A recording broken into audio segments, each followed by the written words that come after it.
धन आदि लूटने पर जिस प्रकार दुख का अनुभव करता है, तो वो व्यक्ति किसी के धन को लूट लेता है, चोरी करता है, तो अगले जन्म में कसाई के घर का बकरा बनता है। जो जहर पीकर मर जाता है तो निर्जन वन के अंदर जाकर के ऐसी जगह जंगल में पहाड़ों पे रहता है जहाँ पर कोई वन नहीं हो, वहां जाकर के एक काला सर्प बन जाता है। ब्राह्मण होकर के विश्वदेव का पूजन नहीं करता है और शूद्रादि का भोजन ग्रहण करता है, रजक आदि का घर का भक्षण भोजन करता है, तो वह ब्राह्मण भी महाराज व्याघ्र बनता है, जंगल के अंदर शियार बनता है। ये हर जाति के लिए लिखा है, ब्राह्मण क्षत्रिय वैश्य की। मैं भी ब्राह्मण हूँ और नीच जाति की जाके अगर भोजन कर लेता हूँ SC ST के शूद्रों के, तो मैं महाराज अगले जन्म में शियार बनूंगा। और एक धोबी के घर का पानी अब आप लोगों को भी नहीं पीना चाहिए, हमारे लिए तो लिखा है मना। वैसे हर इंसान के लिए धोबी का घर का अंजल कभी ग्रहण नहीं करना चाहिए, क्योंकि धोबी हमारे कपड़े धोता, गंदगी धोता, तो हमारे शरीर में सबसे अपवित्र पार्ट क्या है? नाखून। सारी गंदगी इसमें रहती है। आप कभी भी आप हम आपके घर आए तो कभी ऐसे लोटे में पानी लेके तो नहीं पिलाते, गिलास में उंगली डुबो करके? कोई नहीं पिलाता है। क्यों नहीं पिलाते? कि गंदगी उसमें चली जाती है इसलिए शिव जी को भी जल चढ़ाओ, भगवान को भी चढ़ाओ, तो उंगली लोटे में अंदर नहीं आनी चाहिए, भी यहाँ से पकड़ के ही चढ़ाना चाहिए। इसलिए अपवित्र होता है ये। और सबसे पवित्र पार्ट क्या होता है बॉडी में? कान होता है सबसे पवित्र। ये शास्त्र सुनता है, इसलिए हम चरणामत भी लेते तो कान की तरह लेते हैं, कि ऐसे चरणामत लेते हैं फिर ग्रहण करते हैं। अभी हम पंडित जी लोग इसमें जिनेब रखते हैं, टॉयलेट जाते हैं तो इसको कान में लगाते हैं कि वो अशुद्ध नहीं हो जाए। वो हमारी जो कान को तीर्थ माना गया है। मारवाड़ी में कहते हैं बीघा कान गया स्नान। आपको जब नहीं नहाना की इच्छा हो ना, पानी लिया तो कान को लगा देना। ये गलत सलाह दे रहे हो सर्दी में। रोटी शेष मिला लेंगी।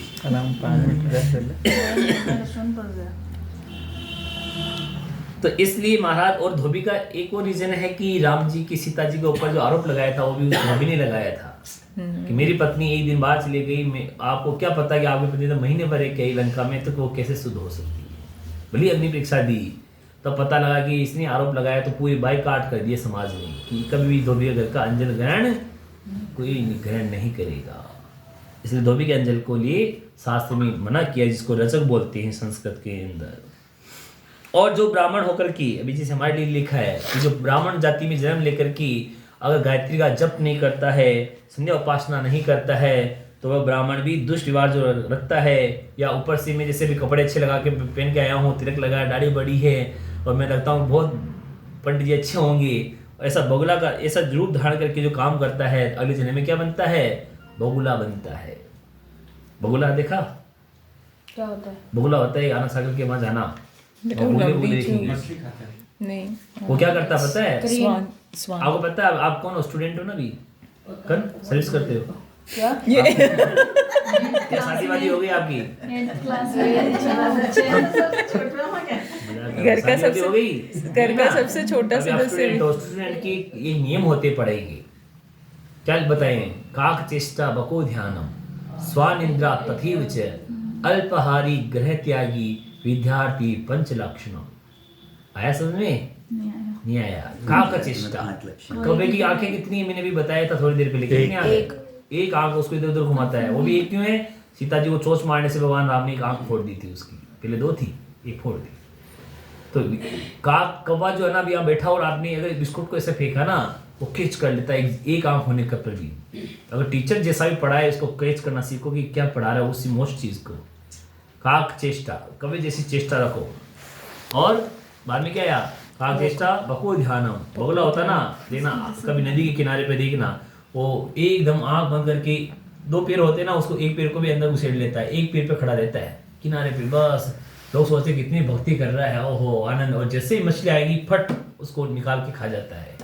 इतनी शानदार वो वाली कैचिंग उसकी पावर होती है ना। बगुला जैसे ध्यान रखना चाहिए, ऐसा ध्यान रख कर रहे हैं और देखो क्या हो रहा है, खट कंसंट्रेशन। यस, मैं भी मिस कर मारती थोड़ी। काक चेष्टा बको ध्यान स्वान निद्रा, कुत्ते जैसी नींद होनी चाहिए। इसका शहर के कुत्ते तो बहुत खराब है। तो सारा हॉर्न मारा तो कमर तो नहीं उठेंगे, वो भी डबल ब्रेड खा के ऐसे हो गए, बिस्कुट खा के। गाँव के कुत्ते ऐसे होते हैं और अपना भी डॉगी को पालते हैं। आपने कभी देखा होगा किसी घर में डॉगी को, आप गेट के जैसे हाथ टच करोगे ना, वो डॉगी चिल्लाने लग जाता है, चाहे वो नींद में क्यों नहीं हो। तो ऐसा सांस में कहते एक आलपिन जो अगर गिर जाए तो भी डॉग की नींद खुल जाती है। तो मम्मी आपको आवाज लगाती रहेगी जल्दी उठो स्कूल जाएगा टाइम हो गया, तो 1 सेकंड में बिस्तर से उठ के बाहर आना है। मम्मी चिल्लाती रहे, पापा चलो अभी 5 मिनट 10 मिनट अभी वो फिर बच्चा स्टूडेंट नहीं है वो, इसलिए एकदम फास्ट। काकचेष्टो बको ध्यान स्वान इंद्रा तथी अल्पहारी, खाना थोड़ा कम खाया करो, ज्यादा नहीं खाओ, मोटे हो रहे हो। 1 चपाती खाया करो, 2 चपाती स्टूडेंट को खानी चाहिए, दिन में 5-7 खाओ, रात को 1-2 चपाती खानी चाहिए। रात को पढ़ाई करनी पड़ती है ना, ज्यादा खाओगे तो उबासी आएगी, फिर नींद आएगी, इसलिए लिमिट खाना खाना चाहिए स्टूडेंट को। नाइट का, दिन का तो तगड़ा, कोई दिक्कत नहीं। आजकल का स्टूडेंट तो रात में ज्यादा जागे, दिन में ज्यादा हाँ, तो दिन में मगर शास्त्र में लिखा है कि सुबह का नाश्ता बहुत अच्छे से राजकुमार की तरह खाया करो, दिन का खाना राजा की तरह खाया करो, और रात का खाना भिखारी की तरह, बिल्कुल नए की बराबर वाला, है ना। और गृह त्यागी, घर से दूर जाके पढ़ाई करने जाओ, हॉस्टल में, समझे ना। घर में बैठे होगे, मम्मी कहेगी गेट खोलो, दूध लेके आ जा, ये बटन दबा दे, मोटर चालू कर दे, ये उठा दे, मोबाइल चार्ज में लगा दे, 10 काम बढ़ाते हैं तो पढ़ाई में डिस्टर्बेंस होता है। इसलिए लिखा गृह त्यागी। राम जी भी पढ़ने बाहर गए थे, सब बाहर जाते गुरुकुल में, सब जगह। अभी आपका है बाद में बड़ी क्लास में आओगे तो बाहर कॉलेज में जाना ही पड़ेगा, बाहर है ना, कोचिंग IIM के लिए इंजीनियरिंग के लिए गए ना, देखो सब गए, CA के लिए बाहर पढ़ना पड़ेगा, तभी तो आप CA बनोगे। क्या आपके परिवार में CA की पद्धति ज़्यादा है? CS बनोगे, IAS बनोगे, तो बिल्कुल घर से दूर जाना पड़ेगा, बहुत लंबा दिल्ली। हाँ, तो दिल्ली जाना पड़ेगा, ठीक है ना। तो ये कब बनोगे IAS? ये मेरी 5 चीजें याद रखोगे तो रखोगे। और 5 चीजें और सिखाऊं, फ्री वाली, फ्री का ऑफर है मेरे पास। देखिए, और बताया है कि अभिवादन शीलस्य नित्य वर्धोप सेविना चत्वारिताम वर्धते आयु विद्या यशो बलम। अभी 4 चीजें फ्री में दे रहे हैं आपको। क्या चीज? अभिवादन शीलस्य, कि हमेशा उस विद्यार्थी को, स्टूडेंट को, जो छोटे आदमी होते हैं ना, उनको बड़ों को प्रणाम करना चाहिए, अभिवादन करना चाहिए। उसको उनसे क्या बनता है? अभिवादन शीलस्य नित्य वर्धोप सेविना, नित्य रोज करना चाहिए। उसकी 4 चीजें बढ़ती है। आयु, आप जब भी मम्मी पापा की धो दोगे ना, दादा दादी की, तो क्या कहेंगे? आयुष्मान भव, फ्री में मिल गया ना, कोई पैसा नहीं लगा। आयु विद्या, कहेंगे विद्यावान भव, खूब पढ़ाई करो, ये भी फ्री में मिल गया। आयु विद्या यश, आप कीर्ति बने, नाम रोशन खूब करो, खूब पढ़ाई करो, आयुष बनो, ऐसे आशीर्वाद में बोलेंगे। और बल, ये डबल बनेंगे आपके धीरे धीरे, 1 पैक 2 नहीं तो 6 पैक्स तो बन ही जाएंगे तेरे, है ना। वो भी आशीर्वाद से फ्री में, है ना। ये रोज प्रणाम करो, नीचे बनते आजकल। क्यों नहीं जाना पड़ेगा, ठीक है ना। मेरी बॉडी तो क्या जिम की हुई है, तेरे को उस जिम में जाना पड़ेगा। हमारे साथ चलना तो देखना, ऐसे ऐसे हो जाएगा, और उसमें जाएगा ना उस जिम में, तो ऐसा एकदम फिट बॉडी बनेगी तेरी। अब देख लेना, मेरे साथ आ जाना, अपने जिम में चलना तो। तू कंफ्यूज हो गया क्या? नहीं, जीवने का मतलब पता? जानता हूँ। हाँ, जीवना यानी कि बाहर जाना, बाहर का वहाँ पे खाना पीना, खाना। और बताए कि महाराज कहते हैं यज्ञ आदि कराने वाले ब्राह्मण को बहुत मनुष्य यजन करने पर भी महाराज कहता है कि कोई यज्ञ कर रहा है उसकी दक्षिणा खुद ही रख ले। ऐसे बाबा जी बहुत से होते हैं कि यज्ञ किया, उसके पैसे खुद हर लिए, फंक्शन कराया, किसी दे नहीं, तो महाराज गधा की योनि में चले जाते हैं।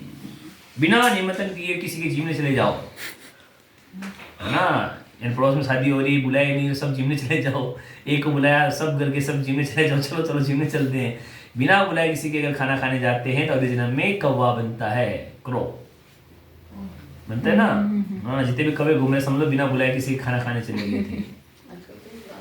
और बताया कि सुपात्र विद्या दान नहीं देता है तो अगले जन्म में बेल बनता है। आपके पास नॉलेज है अपने किसी फील्ड का, मैं कहता विद्या नहीं, कोई भी जो हुनर है उसको विद्या ही बोलेंगे। वो हुनर आपने किसी को नहीं बांटा या किसी को नहीं दिया तो अगले जन्म में क्या बनेंगे? ऑक्स, बैल बनेंगे। और कहते हैं कि महाराज जो गुरु की सेवा नहीं करता है, बड़ों की सेवा नहीं करता, तो वो जानवर बनता है। किसी दोस्त के साथ कपट कर लेता है तो वो भी गधा बनता है। कपट यानी कि छल कर दे, फ्रॉड चीटिंग। और कहते हैं कि कोई तोलने का सामान जो होता है, नाप तोल में नीचे चुंबक लगा दी, तोलने का सामान में कम कर दिया, तो वो उल्लू बनता है। क्या बनता है? उल्लू। उल्लू। और कोई वर्णाश्रम की निंदा करे, कोई कहे यार पंडित जी जाति तो बहुत बढ़िया है, पंडित जी तो फ्री में खाना पीना मिलता है, या यार वो देखो अंबानी के बेटे का जन्म उसके घर में जन्म लेता तो अच्छा रहता, हमने इसे जन्म लिया है। तो वर्णाश्रम की जो निंदा करता है वो कबूतर बनता है। क्या बनता है?